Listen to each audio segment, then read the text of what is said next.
From a scary lack of lifeboats to the unthinkable wealth lost to the waves, here are 10 captivating and shocking facts about the Titanic sinking. Number 10. People died before it sank.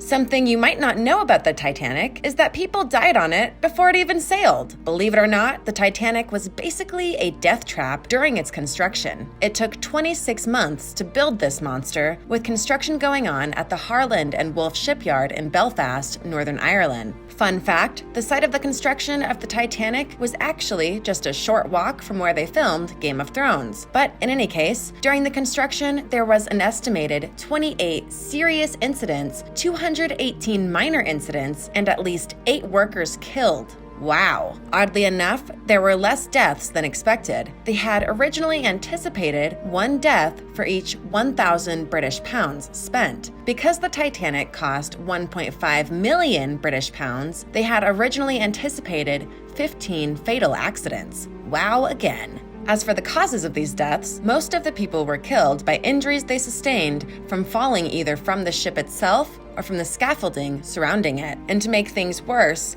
a man named James Dobbin was killed on the very same day that the Titanic moved out of the shipyard on May 31st, 1911. Roughly 10,000 people watched the ship as it pushed out of the yard, and poor unfortunate James was crushed while the timber that had been holding the ship upright was removed. Sorry, James.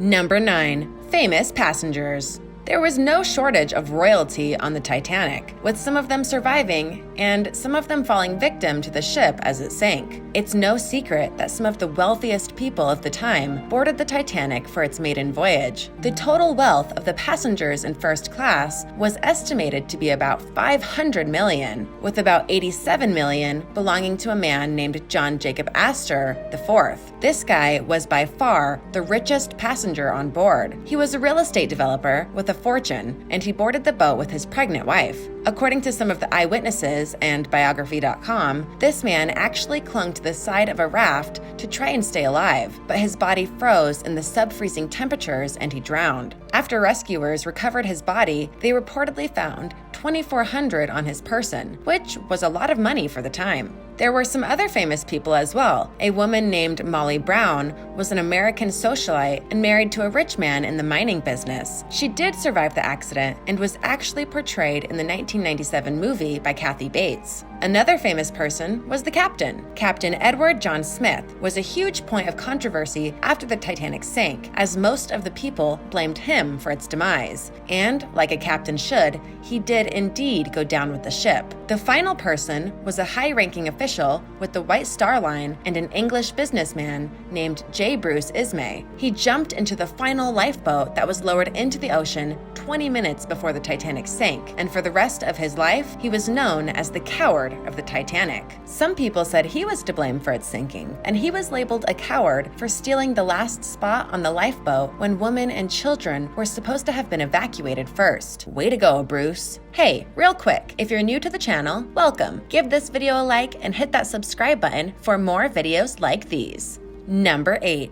There were 3 of them. A lot of people don't know that there were actually 3 giant Titanic boats. There was only one Titanic, but she was one of 3 ships that were built around the same time. The thing was that because it was such an expensive undertaking, requiring a massive amount of equipment and manpower, it would have been far too expensive to build a single big ship. That's why they also constructed the RMS Olympic, which launched several years ahead of the Titanic, and the RMS Britannic, which went into construction after the Titanic sank. And in case you were wondering, both of the other ships had pretty miserable journeys. The Olympic went on to rescue soldiers during the First World War and to carry Canadian soldiers to the European front. It had a fairly long career of 24 years before it was ultimately sold for scrap in 1935. As for the third ship, the RMS Britannic, which was also the largest ship out of the 3, it actually ran into a mine laid by an underwater submarine and sank in 1916. So the Titanic hit an iceberg and the Britannic hit a mine. Both boats were designed as Olympic-class ocean liners, and both met swift and miserable ends, making the entire endeavor of crafting 3 super expensive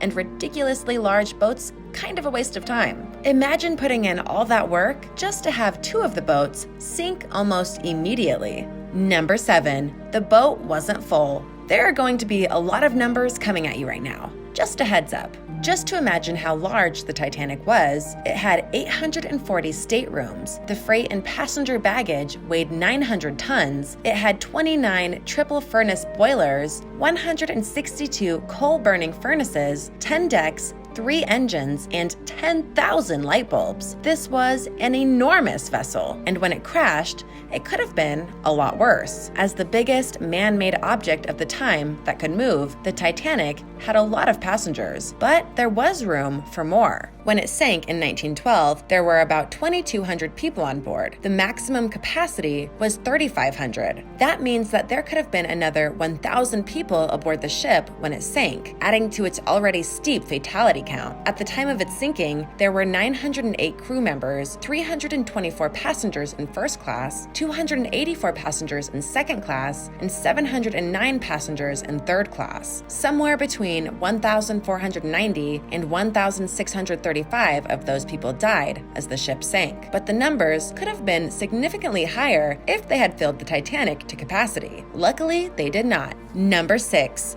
It was an expensive way to go. Out of all the ways you could go, dying on the Titanic was an expensive endeavor. Not the dying part itself, but actually getting on the boat was not cheap. People spent a lot of money for the tickets, which at the end of the day was basically like buying a one-way ticket to your own coffin. So let's talk prices. If you were in the upper echelon of society in 1912, you would have purchased a first-class ticket. There were 2 different kinds. If you wanted to be in a single berth, you had to pay the equivalent of over $3,000 in today's money. And if you wanted a parlor suite with a private deck, you had to pay nearly $100,000. That's quite a bit of money to throw away on your own death certificate, but at least they had some perks. In first class, there was a gymnasium, a squash court, a swimming pool, electric baths, and all the fancy stuff you would expect for that kind of cash. That means valets, nurses, maids, and people to look after your snobby 20th century children. As for the other levels of the boat, even second class was okay. A single ticket would have cost about $1,200, which isn't actually that bad if you think about it. $1,200 is about the price of an airline ticket today if you wanted to go from one side of the world to the other, with no luxuries at all. And now that I think about it, that's actually an impressive deal for such an extraordinary adventure. And when we look at third class, those passengers only had to pay a little more than $700 for a ticket. This even included rail travel to one of the departure ports and a third-class cabin.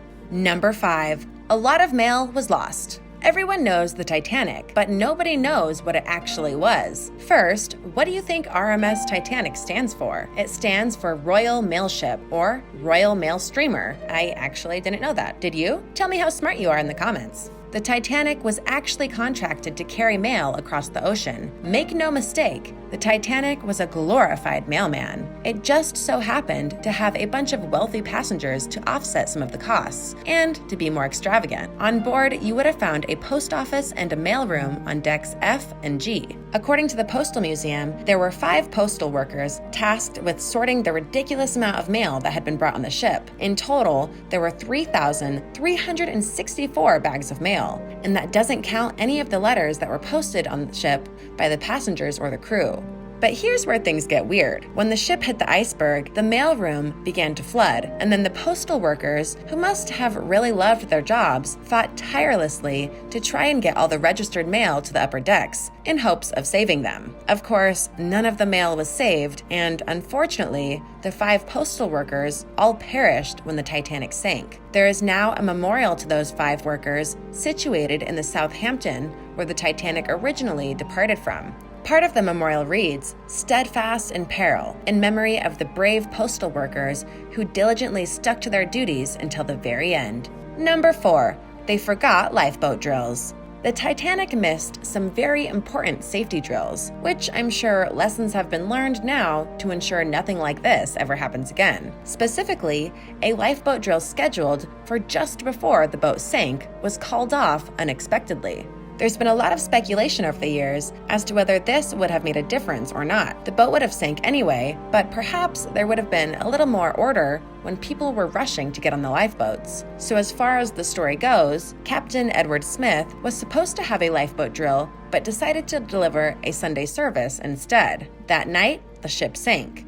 It's still believed that if the crew had been better prepared and better trained in the event of a disaster, the lifeboats would have been filled properly and more people would have escaped the Titanic with their lives. It's been reported that the crew only took part in one lifeboat drill, and that was when the ship was docked. Of course, the biggest issue here was that the ship was labeled unsinkable, and nobody thought it was important to do lifeboat drills because nobody thought it would sink. It was always assumed that there would be a lot of time to ferry passengers off the ship if the unthinkable ever happened. Boy, were they wrong. Number 3, it really snapped in half. One of the biggest questions asked by people about the Titanic is whether it really snapped in half. Obviously, most people get their information from watching the film. So it's a totally understandable question. And the answer is that absolutely yes. The RMS Titanic really did snap in half like a broken twig. It happened just moments before the Titanic vanished forever. The issue was that the stern was dipping into the water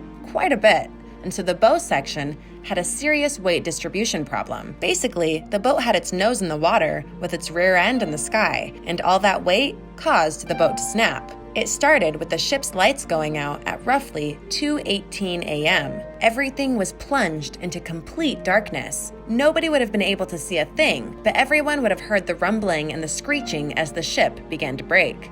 While some eyewitnesses claimed that they could see the ship as it snapped in half, it's highly unlikely. Some might have seen the silhouette of the ship as it went under, but mostly it would have been almost completely blackout at sea. Scary. Number 2. There weren't enough lifeboats.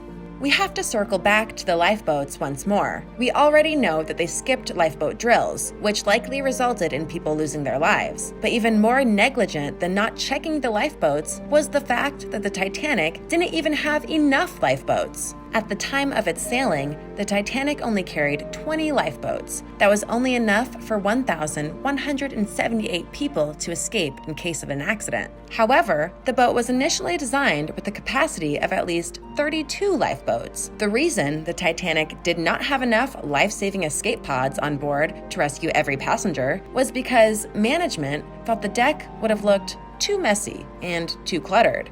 In other words, it was an aesthetics issue. Rather than worrying about the safety of every last passenger, it was more important that the Titanic looked presentable. This makes sense, since it was back in 1912, but if there had been enough lifeboats, there would not have been nearly as many deaths.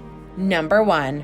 There's a new Titanic being built. Last on the list doesn't actually have anything to do with the Titanic sinking. Instead, it has to do with an absolutely ridiculous idea. As reported by Esquire magazine, the Titanic 2 really is being built. There is an exact replica of the original luxury liner being crafted right now by an Australian shipping company known as Blue Star Line.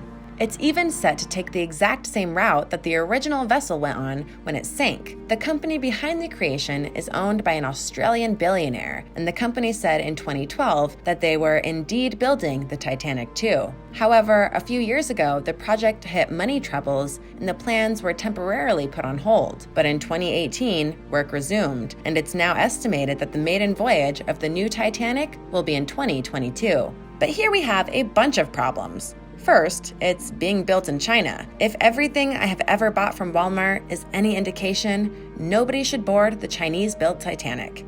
It's going to hold roughly 2,400 passengers, with a crew of 900, and it will be an almost perfect replica of the original. Except, I wonder if it will also have a giant Built in China sticker underneath its hull. Thanks for watching. How do you feel about these startling facts? Was the Titanic negligent in its safety protocols? Should they build another one? Let me know what you think in the comments below. Be sure to subscribe, and I'll see you next time. Bye!